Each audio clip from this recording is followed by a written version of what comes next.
Ang Partas Transportation ay isang kumpanya ng bus na nangingibabaw sa Northern Luzon. Ang pagkakaroon ng Roadrunner bilang mascot at logo ng kumpanya, ito ay lubos na nauugnay sa kumpanya ng bus para sa pagiging mabilis.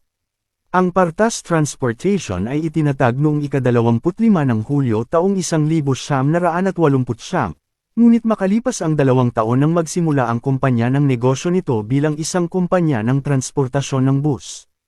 Incorporated ng mga founder nito, sina Luis Chavit Singson at Rol Itogo Salawag, ang Partas ay isang neophyte bus company noon, na napapaligiran ng mga mahusay na kumpanya ng bus na nakakuha ng dominasyon sa Ilocos Region dati.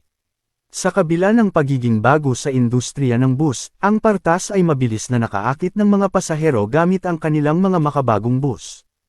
Ang kumpanya ay lumago at nagkaroon ng kakayahang mag-step up sa laro ng mga tunggalian ng bus sa rehiyon ng Ilocos.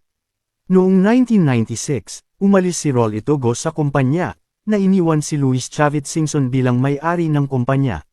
Si Singson, na naging lingkod bayan din sa Ilocos Sur, sabay-sabay na napaunlad ang kanyang probinsya at kumpanya. Sa paglipas ng mga taon, binibigyang daan ng Partas na pahusayin ang kanilang fleet gamit ang kanilang mga MAN at Nissan diesel bus dati, sa mga Jongtong at Golden Dragon bus ngayon. Sa pamamagitan ng mga natatanging kulay asul, pula at puti nito, isinama ng Partas ang kanilang kumpanya sa Roadrunner ng Looney Tunes, na pinalamutian sa bawat isa sa kanilang mga bus. Noong unang bahagi ng 2000s, ang kanilang mga dating karibal sa bus ay natiklop tulad ng Times Transit, Autobus at Viva Aladdin, na nakakuha ng mas maraming pasahero at parokyano. Dahil dito, lalo pang naging dominant ang Partas sa rehiyon ng Ilocos. Noong 2017, pumasok ang Partas sa serbisyo nito sa Southern Luzon sa pamamagitan ng Occidental Mindoro. Pagkatapos noong Disyembre taong 2019, pinalawig nila ang kanilang serbisyo sa Naga, Camarines Sur. Papasok din ang Partas sa serbisyo sa Tugigaraw at ilang bahagi ng Cagayan Provinces. Ang Partas Transportation ay isang big-time rookie dahil nagsimula ito noong 1989 sa mga mararangyang bus fleet mula sa MAN at Nissan Diesel. Ngunit ang mga may-ari ay kailangang maging mapagkumpetensya, dahil kailangan nilang makayanan ang kanilang kompetisyon. Noong panahong iyon, mahigpit ang kompetisyon sa Philippine Rabbit at Far East Trans na namuno sa Ilocos, kaya kailangan ng Partas na kalabanin ang kanilang napakalaking at marangyang bus fleet. Talagang mahirap para sa Partas na magsimula, dahil maaari silang magbigay ng mga limitadong unit ng bus.